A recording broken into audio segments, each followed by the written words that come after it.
Warahmatullahi wabarakatuh. Selamat berjumpa kembali dengan channel Benteng Umat. Setelah beberapa minggu tidak upload video, ya saya akan coba merespon video yang diupload oleh Tamparagi Reborn. Kenapa saya buat Tamparagi Reborn? Karena Tamparagi ini terkena suspense ya dari YouTube ya, selama 6 bulan atau 3 bulan gitu ya, sehingga beliau ini membuat Tamparagi baru gitu ya, dengan subscriber sedikit ya. Kalau kemarin kan Tamparagi itu 200 subscriber udah disuspend, membuat Tamparagi baru. Nah, beliau sekarang ini mengupload dalam ya hari ini gitu ya, itu judulnya mana yang benar, Islam radikal atau Islam moderat ya. Di sini nampaknya beliau ini akan menggiring opini kita gitu sebagai muslim untuk seolah-olah kesannya Islam itu radikal, Islam itu kesannya sama atau mirip sama teroris gitu ya. Sehingga beliau pun dalam uploadan ini membuat semacam, coba kalian lupakan sebagai seorang muslim. Apakah Muhammad itu seorang muslim rahmat lil alamin atau seorang radikalis ya, atau teroris dan seterusnya. Ini sesuatu yang perlu kita jawab ya, kita klarifikasi ya.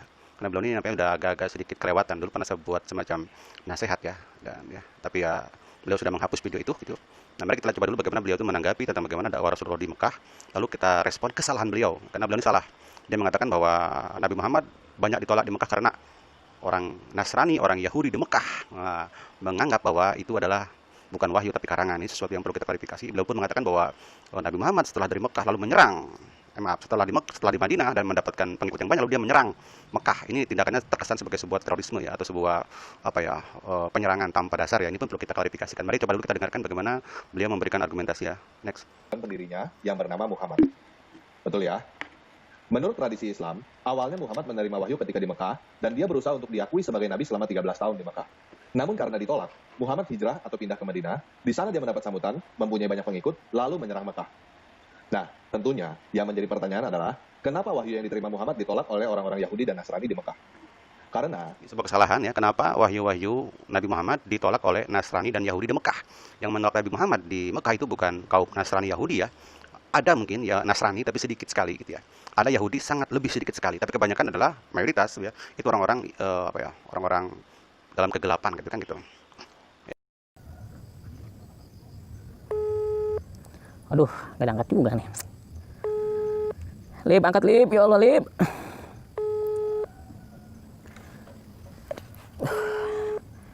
Aduh, kerjain apa ini anak ya?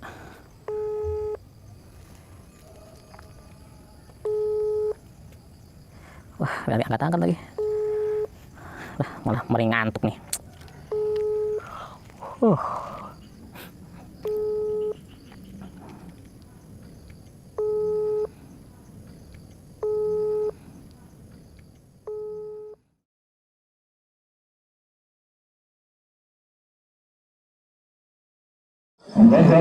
Semua Lip, udah debat Lip. Satu.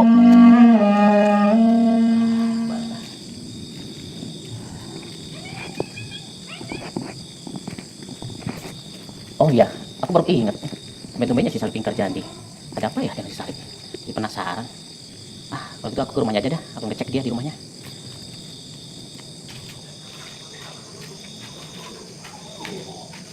Salip, Lip, Salip, Lip. Lah, kok nggak ada jawabannya? Kok tutup pintunya juga? Mana ini Salip ya? Aduh. Loh, kayak ada bayangan. Kayak orang. Pedagang si Salib ya? Astagfirullahaladzim, Lip! Apa dong, Lip? Kok kamu mau bunuh diri kayak gitu? Minggir dah, jangan pegang aku mau mati aja. Sabar, Lip, sabar. Kamu jangan kayak gitu. Kamu masih ada aku, teman kamu. Turun dulu. Kita bisa bicara secara baik-baik. Nggak ada masalah yang nggak bisa dipecahin bersama-sama. Ayo turun dulu, tenang dulu. Ayo turun. Ayo kita duduk dulu. Kamu ngapain sih jaga aku bunuh diri? Ya kan nggak boleh bunuh diri itu. Emangnya di agama kamu dibolehkan bunuh diri? Ya nggak boleh sih. Tuh kan kamu tahu, bunuh diri nggak boleh. Kenapa kamu nekat untuk bunuh diri? Ya habis gimana? Aku udah malu, banyak dosa, banyak masalah, banyak utang. Aku malu sama Tuhanku yang rela mati di kayu salib untuk menebus dosaku. Sedangkan aku di dunia banyak masalah dan dosa. Emangnya masalah terberat kamu tuh apa? Kan bisa kita bicarakan secara baik-baik. Pusing, Dat. Aku banyak hutang bank di mana-mana. Sampai mau disita rumahku, mobilku, dan semuanya. Ya makanya Lip, kita hidup itu harus penuh dengan perhitungan. Apalagi masalah hutang-hutang begitu. Makanya dalam Islam itu, yang namanya riba itu nggak boleh, itu diharamkan. Dan setauku di agama kamu juga, yang namanya riba itu nggak boleh, Lip. Ya sih sama, juga nggak boleh. Tapi mau gimana lagi, aku udah butuh semuanya. Ya udah kalau gitu, intinya kamu itu jangan bunuh diri lagi, karena itu bukan satu-satunya solusi. Ya kamu mandat, justru aku bunuh diri itu salah satu solusinya. Solusi gimana? Nanti kamu masuk neraka. Emangnya kamu nggak takut neraka? Ya enggak lah, aku kan gak bakal masuk neraka, udah dijamin masuk surga. Malah kalau aku bunuh diri, jadi aman, tenang, gak diuber sama bang lagi. kan udah beres. Dosaku yang lalu dan yang akan datang sudah diampuni sama Tuhan. Waduh, Salim, Salim. Ngaco lu, cara pikir kamu itu. Lip, aku mau tanya ke kamu. Nanya apaan sih? Gini, sebenarnya Tuhan kamu itu dibunuh atau bunuh diri sih? Apa? Sebenarnya Tuhan kamu itu dibunuh atau bunuh diri sih? Ah, kamu bikin pusing aja. Kamu tanya aja sama pendetaku sendiri.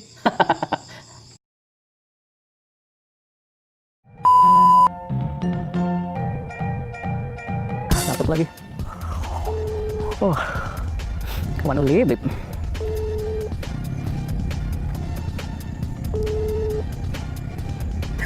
Kenapa? Kesirupan. Salah. Apa ini kok salah kayak gini?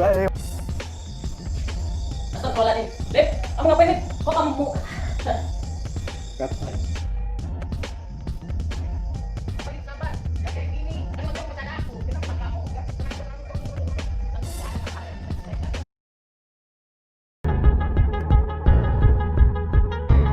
Salam ditunaikan kepada junjungan kita Nabi Muhammad SAW beserta keluarga dan para sahabat.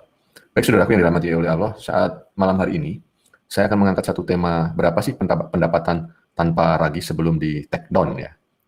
Baik saudara, saya akan tunjukkan di layar ya bagaimana tentang keluhan tanpa ragi ya.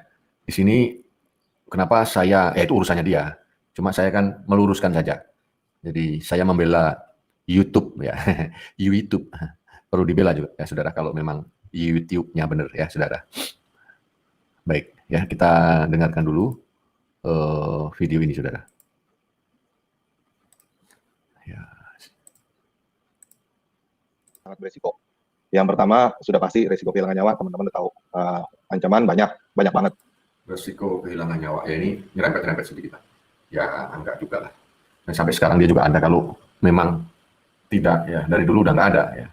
Bahkan pemberitaannya tanpa ragi ini kan yang negatif melulu ya, yang sentimen gitu saudara.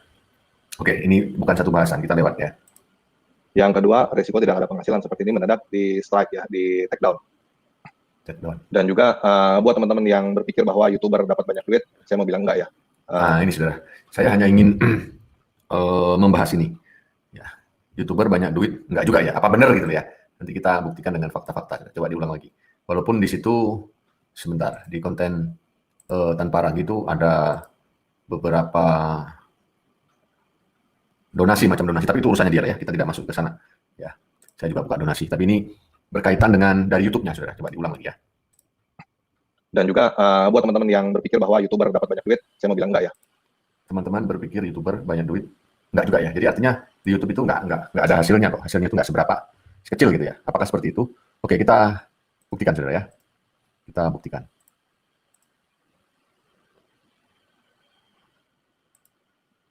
Nah, oke saudara. Saudara, ini saudara saya tunjukkan beranda AdSense saya ya. AdSense saya ini ada logonya tangan mengepal. Nah, ini kan Haroka Islam. Ya, saudara. Saudara, ini saudara bisa lihat pembayaran terakhir saudara. Terakhir itu bulan kemarin saudara. Dapat 2.300.000 ya, kita 8.000-nya nggak usah dihitung ya. 2.300.000. Nah, saudara perlu saudara pahami 2.300.000 itu ya. 2.300.000 itu dengan subscribe 19.400 saudara. Subscribe saya 19.400. Tadi buletin aja lah ya. Biar hitungnya enak, 20.000 subscribe saya. Dan viewer saya rata-rata menonton tidak terlalu banyak saudara. Ya kalau jumlah penontonnya banyak, 20.000 itu ya minimal bisa dapat 1.300.000 karena menarik uang di YouTube itu minimal harus 1.300.000 dengan nominal ini. Ya ini 2.300.000 ini gabungan saudara, 2 bulan. 2 bulan ya. Jadi $100 lah ya. Kurang lebihnya itu $100 baru bisa ditarik. Ya, dengan kurang lebih nominal 1,3 juta. Nah, ini 2,3 ini 2 bulan. Dengan subscribe 20.000 ya, tadi 19.400 saya bulatkan saja ya saudara. Jadi artinya sebulan saya dapat 1 juta. Itu 20.000. Kalau tanpa ragi itu kan sekitar 250. Berarti per 100-nya saudara, per 100-nya, per 100.000-nya berarti kan 5 juta. 5 juta kali 2, 10 juta. Ya. Ditambah sama separuhnya, 50.000 ya. Kalau asal terakhir itu subscribe daripada tanpa ragi itu sekitar 250, jadi 12 juta setengah. Ya. Lalu 12 juta setengah, saudara, dikali 2. Kenapa harus dikali 2? Karena sekali lagi, viewer daripada tanpa ragi itu kan banyak ya. Yang nonton itu sekali itu puluhan ribu, ya. Bahkan beberapa hari saja itu sudah ratusan ribu. Jadi, saudaraku, gampang-gampangnya saja, ya 12.500.000 kali 2, itu hitungan minimal, saudara.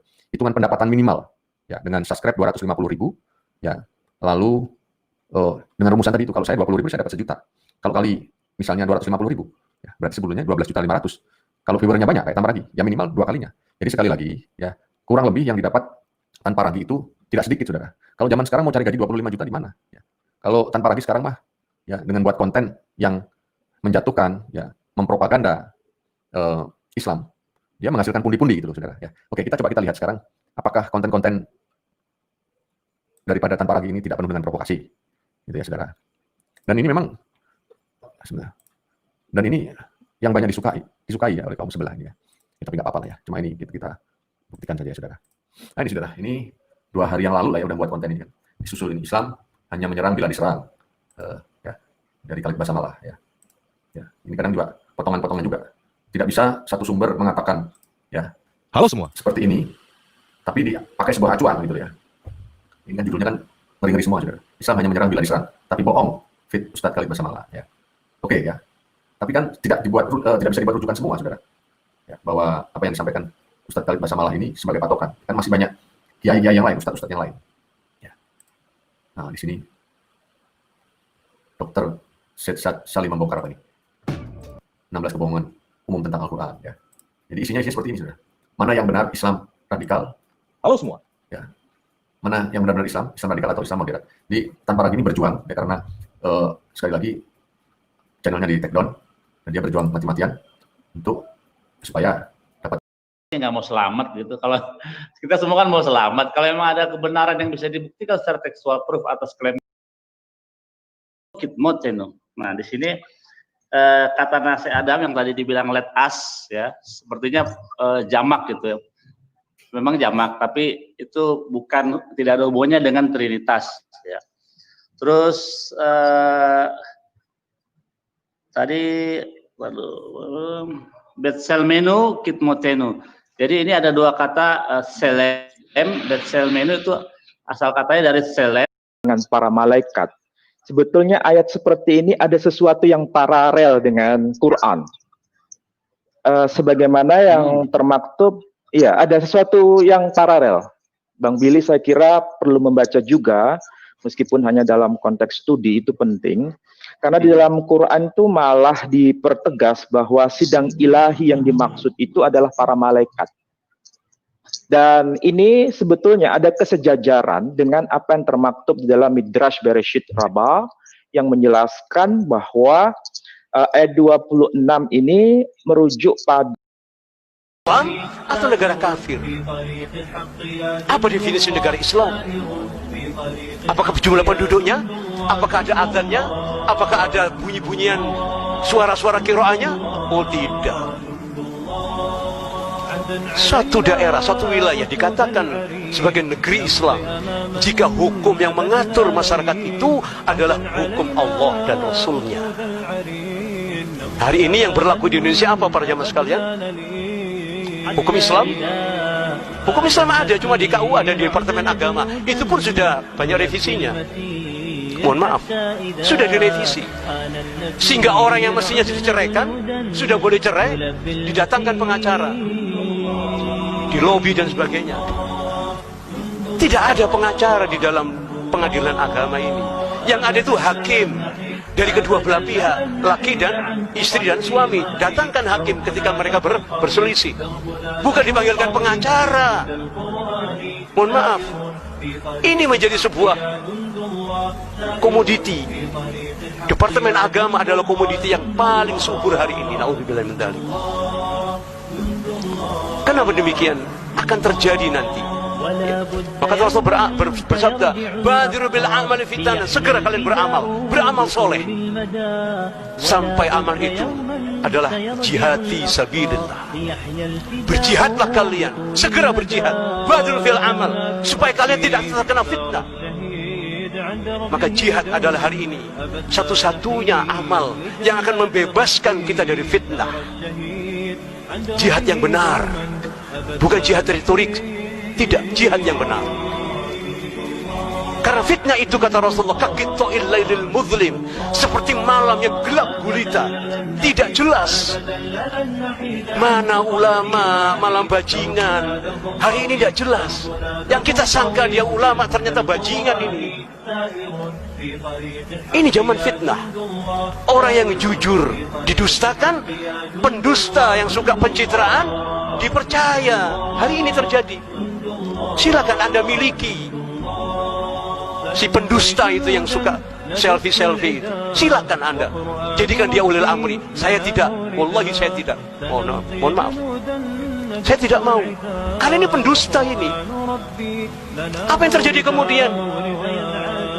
Yusbihu rajul mu'minan wa yumsi kafiran. Paginya dia beriman, sorenya sudah kafir.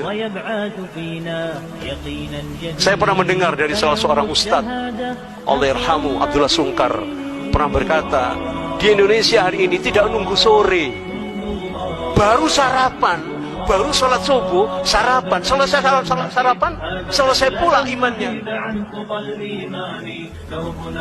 Kalau saya ceritakan ini, saya khawatir banyak yang tidak terima dengan perkataan Ustaz Abdullah Sungkar ini, sehingga beliau sampai matinya pun dikejar-kejar oleh rezim Soeharto sampai meninggal. Dilanjutkan lagi oleh Ustaz Abu Bakar Ba'asyir, sampai hari ini pun dipenjarakan. Dan itulah sunnah yang berlaku bagi siapa saja yang membawa din ini. Akan berlaku sunnah itu, akan dimusuhi.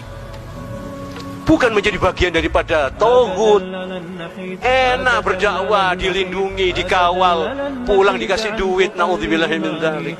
Asalkan sesuai dengan pesanan. Ini yang terakhir, ini yang menjadi persoalan. Yabi'u dinahum bi'aradzi minad dunya. Mereka menjual dinnya, menjual aturan-aturan Allah. Dibuat kacau aturan Allah ini dengan retorikanya. Retorika itu diambil dari ayat, diambil dari hadis, tapi tidak sesuai dengan porsinya, tidak sesuai dengan makomnya. Diambil ayat itu untuk dijual kepada tauhid. Badirul fitanan, badiru bil a'mali fitanan, kaqita'il lailil muzlim, yusbihu rajulun mu'minan aw yumsi kafir wa yumsi kafiran, aw yumsi mu'minan wa yusbihu kafiran. Atau dia beriman di sore hari, dia sudah kafir di pagi hari. Nauzubillahi min dzalik. Kenapa? Mereka menjual, yabi'u dinahum, menjual agama ini dengan harga yang sedikit kepada tauhid. Sehingga tauhid hari ini digadang-gadang, dibesar-besarkan, dibaik-baikkan. Padahal brengsek tauhid ini, naudzubillahi min dzalik.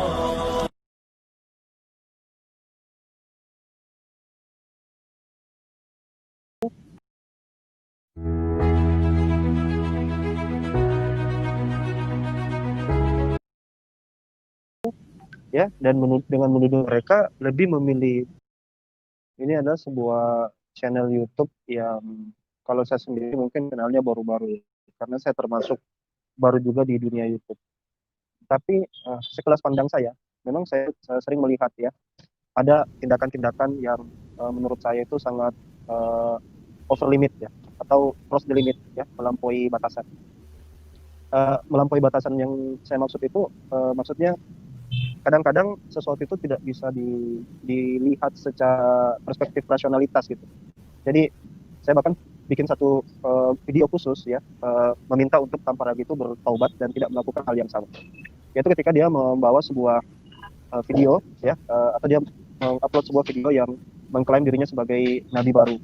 Lalu kemudian di dalam videonya itu dia mengolok-olok Al-Quran, kemudian mencoba membuat ayat-ayat Al-Quran yang palsu, dan sering kali berbuat hal-hal yang sama yang sekali lagi memang menunjukkan sulit untuk menghindari bahwasanya dia memiliki pemahaman atau terkena paham Islamofobia gitu. Jadi inilah mungkin akan kita diskusikan pada kesempatan kali ini. Di sini saya sapa dulu ada Ustaz Aristo ya, di Aristo Channel. Assalamualaikum. Waalaikumsalam warahmatullahi wabarakatuh. Sehat Ustaz Alwi? Sehat ya? Ya, alhamdulillah sehat. Ustazah Rifa juga ini memang nggak mau panggil Ustazah, tapi saya sering memanggil beliau Ustazah ya. Ustazah itu kalau istilahnya itu Ustadz itu usaha taat. Jadi kita berusaha untuk taat gitu. Jadi kabar gimana Ustazah Rifa, sehat juga ya?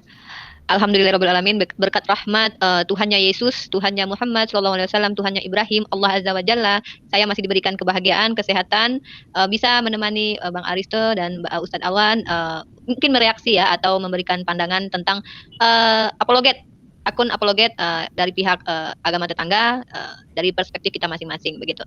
Alhamdulillah sehat. Poinnya, ya, alhamdulillah jadi, sehat. Mungkin saya buka dulu. Oke. Baik, mungkin saya buka dulu, kemudian nanti teman-teman silakan ditanggapi. Mungkin dari saya dulu ya. Jadi ada sebuah pepatah, entah lagi pepatah atau kalimat yang berbunyi wala yalumanna illa nafsah,